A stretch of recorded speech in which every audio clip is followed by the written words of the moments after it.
বাবা যদি সন্তুষ্ট হয় আল্লাহ সন্তুষ্ট, বাবা অসন্তুষ্ট হলো আল্লাহ অসন্তুষ্ট। এর থেকে বড় কথা কি হতে পারে? এখন ছেলে পেলে এরকম হয়, বেপাওয়া, মা বাবাকে মানে না। একটু বয়স হয়ে গেলে 16 বছর 18 বছর 20 বছর হয়েছে, মনে হচ্ছে আমি স্বাধীন। কিসের মা বাবা? তো এখানে অনেক ক্ষেত্রে মা বাবারও একটু দোষ থাকে। আপনারা তো আলহামদুলিল্লাহ অনেক ভালো।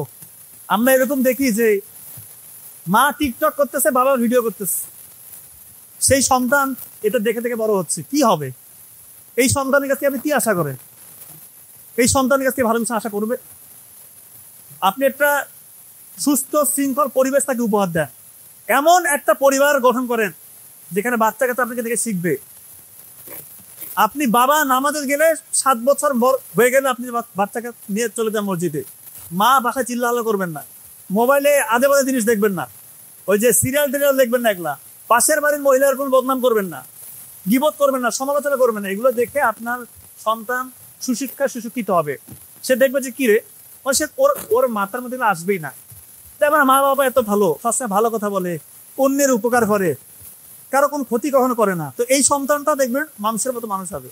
আর আপনার মনের ভিতরে যত চক্রান্ত, অন্যের উন্নতি দেখলে আপনার মধ্যে হিংসা হয়, আপনাকে দেখে আপনার সন্তান যদি খারাপ কিছু শিখে, এই সন্তানের বিপদে কুপথে যাওয়ার সম্ভাবনা অনেক বেশি। এই জিনিসটা মাথায় রাখি। তো সুদ খাবেন না, যেটা বলছি, সুদ খাওয়া যাবে না। সুদের অপরাধ কতটা ভয়াবহ সেটা উল্লেখ করেছি। নাম্বার 4, সমতা বিধান করতে হবে। দুনিয়াতে রাসূল সাল্লাল্লাহু আলাইহি ওয়াসাল্লাম বলে গিয়েছে, কোন আরব কোন অনারবের উপর, কোন সাদা কোন কালোর উপর শ্রেষ্ঠত্ব অর্জন করে নাই। শ্রেষ্ঠত্ব অর্জন হবে তার যে আকীদা, তার যে আল্লাহ ভীতি, তার উপর ভিত্তি করে কিয়ামতের ময়দানে, হাসরের ময়দানে শ্রেষ্ঠত্ব দেওয়া হবে। এরকম যদি হইতো, দুনিয়াতে একজন দেখতে অনেক সুন্দর সাদা ফর্সা, আরেকজন কালো কুচকুচে, একটু হয়তো দেখতে একটু কুৎসিত, হিসাব যদি ওইভাবে হইতো তাহলে বেচারা কি অবস্থা হইতে। তো আল্লাহর কাছে এগুলো ম্যাটার করেন। কে সম্পদশালী কে সম্পদশালী এটা দেখবেন আল্লাহ তাআলা। আল্লাহ তাআলা দেখবে আপনার ইমানের অবস্থাটা কি। সেই জন্য বিদায় হয়েছে রাসূলুল্লাহ সাল্লাল্লাহু আলাইহি ওয়াসাল্লাম স্পষ্ট করে বলেছে, কেউ কারো উপর শ্রেষ্ঠত্ব অর্জন করতে পারবে না। শুধু শ্রেষ্ঠত্ব অর্জন হবে তার ভিতরে যে ইমান আছে তার উপর বেস করে হিসাবটা হবে। এই জন্য ইমানকে মজবুত করার চেষ্টা করে। আল্লাহ কি খুশির জন্য রাজি রুটির জন্য ফকর কাজ করেন, আল্লাহ তাআলা দেখবেন আপনাদের রিজিক অর্ধেককে বাড়িয়ে দিচ্ছেন। নাম্বার 5 খুবই ইম্পর্টেন্ট। আপনাদের যারা গার্ডিয়ান আছেন, আপনারা এবং সন্তান সকলের জন্য নাম্বার 5 এই পয়েন্টটা খুবই ইম্পর্টেন্ট। রাসূলুল্লাহ সাল্লাল্লাহু আলাইহি ওয়াসাল্লাম বলছেন যে তোমাদের উপর যে আমানত দেওয়া হয়েছে এবং যে দায়িত্ব দেওয়া হচ্ছে সেটা ঠিকঠাক মতো পালন করো। তো আমরা আজকে এখানে এসেছি, অভিভাবকরা এসেছি, সন্তানরা আমাদের এসেছে, আমাদের মূল উদ্দেশ্য হচ্ছে সন্তানের ভবিষ্যৎটা যেন ভালো হয়, এটাই তো। কিন্তু আমাদেরকে এটাও বুঝতে হবে যে এই সন্তান শুধু আমাদের দুনিয়ার পুঁজি নয়, তারা আমাদের আখিরাতের জন্য একটা আমানত স্বরূপ। আল্লাহ তাআলা পবিত্র কোরআনের 66 নম্বর সূরার 6 নম্বর আয়াতে বলতেছেন, তোমরা নিজেরা এবং নিজেদের পরিবারকে জাহান্নামের আগুন থেকে রক্ষা করো। তার মানে বাচ্চা কাচ্চাকে শুধু বড় ডাক্তার বানাবো, ইঞ্জিনিয়ার বানাবো, বিজ্ঞানী বানাবো, বা আপনার মনে যা চায় দুনিয়া কেন্দ্রিক সেটা বানাবো তা না, এগুলো হবে। কিন্তু তাকে নেককার সন্তান করেন, আল্লাহ ভীতি তার মধ্যে পয়দা করেন, যেন তার নাজাতের ওসিলা যেন আপনি হতে পারেন, সেজন্য পরকালে সাকসেসফুল হতে পারে ইনশাল্লাহ। এই শিক্ষাটা আগে প্রায়োরিটি দিতে হবে, যে তার পরকালটা ঠিক রেখে তারপর হচ্ছে দুনিয়া। এই জিনিসটা মাথায় রেখে পরকাল ঠিক রেখে দুনিয়া অটোমেটিক বাইক প্রোডাক্ট হিসেবে ইনশাল্লাহ পেয়ে যাবেন। এবং রাসূলুল্লাহ সাল্লাল্লাহু আলাইহি ওয়াসাল্লাম বলতেছেন যে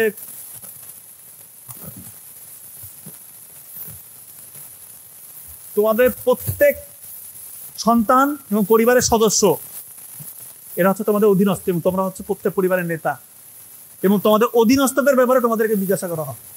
তার মানে আপনাদের অধীনস্থ যেহেতু আপনাদের সন্তান, সে যদি বিপথে কুপথে যায় এর কিন্তু জবাব আপনাকে দিতে হবে।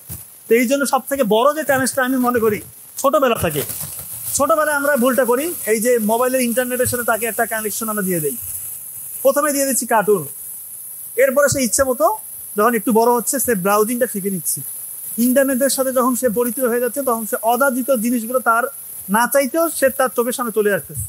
আপনার অগোচরে সে ওইটার সাথে অভ্যস্ত হয়ে যাচ্ছে, এবং তার ব্রেইন থেকে ডোপামিন রিলিজ হওয়া শুরু হয়। ডোপামিন, এই যে নেশা ঢোকাই দিলেন আপনি, বাবা এমন নেশা ঢোকাইলেন, চাইলেও আর ওই ছেড়ে বের হইতে পারবেন না।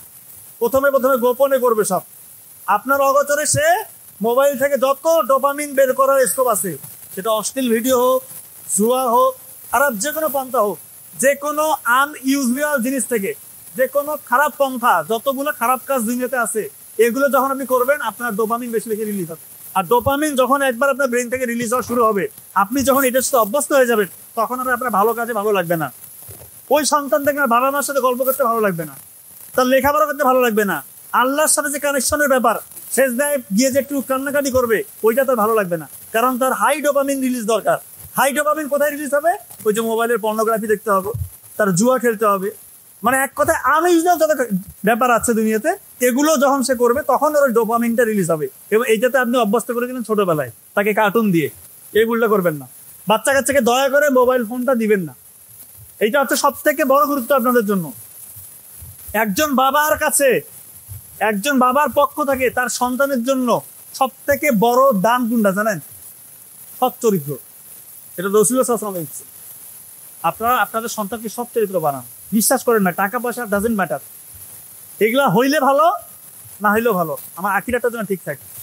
সুসন্তান বানান, আপনাদের নাজাতের উসিলা হবে। আর সন্তানদের উদ্দেশ্য বলতেছি, তোমরা এখন লেখাপড়া করতেছো, তোমাদের আমানত হচ্ছে এই যে লেখাপড়া ঠিকমতো করা। তোমাদের উপর দায়িত্ব হচ্ছে পরীক্ষার হলে গিয়ে আরেকজনের দেখে লিখবে না। কথা কি বোঝা যাচ্ছে? ঠিক মতো গার্ডিয়ান এবং শিক্ষক যে পড়াটা দিচ্ছে ওই পড়াটা বড়। তোমাদের মূল কাজ হচ্ছে বাবা মার গাইডলাইন অনুযায়ী পথটা চলা, এবং মা বাবাকে বড় হওয়ার পরে তাদেরকে সম্মান করবা। মা বাবাকে সাথে যারা নেয়, বিয়ের পরেও যে সন্তানরা মা বাবাকে সাথে রাখে, বউ একটু খোঁচর মোচর করতে পারে, বলতেছে বাবা মা গ্রামে থাকুক, আমরা শহরে থাকি, এই জিনিসটা ঠিক না। এটা গতকালকে মানরাজ ইউনিভার্সিটিতে এই প্রোগ্রাম শেষে নাবিল ভাই স্যাররা আলোচনা করলো, খুব ভালো আলোচনা, যে এই যে আমরা যে এখন দেখা যাচ্ছে আলাদা থাকার যে টেন্ডেন্সি, শহরে দেখবেন সব একক ফ্যামিলি, মা বাবাকে বৃদ্ধাশ্রমে দিচ্ছে বা গ্রামে রেখে দিয়েছে, আর এখানে একদম 2-4 জন মিলে শুধু স্বামী স্ত্রী আর সন্তান মিলে সংসার করছে। এই টেন্ডেন্সিটা ওই পাশ্চাত্য থেকে এসেছে। এটা করে সমাজগুলোকে ভেঙে দেওয়া হচ্ছে মূলত। এই কাজ করবেন না দয়া করে। আপনি আপনার মা বাবাকে দেখেন, আপনার সম্মান আল্লাহ তাআলা বাড়িয়ে দিবে। এবং মা বাবাকে দেখবেন না, আপনার রিজিক ধীরে ধীরে কমতে থাকবে।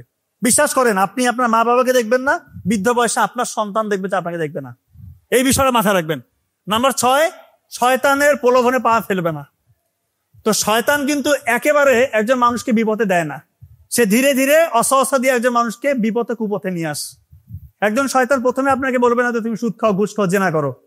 সে তার যে সারাউন্ডিং আছে ওগুলোর সাথে আপনাকে ধীরে ধীরে অভ্যস্ত করবে। এই জন্য আপনি একটু সতর্ক থাকবেন, যেন সারাউন্ডিং যে ব্যাপারগুলো আছে এগুলোতে যেন আপনি অভ্যস্ত হয়ে না যান। সবসময় সতর্ক থাকবেন, আল্লাহর কাছে সাহায্য চাইবেন যে আল্লাহ আমাকে শয়তানের অসহসা থেকে, শয়তানের কণ্ঠ থেকে রক্ষা করো।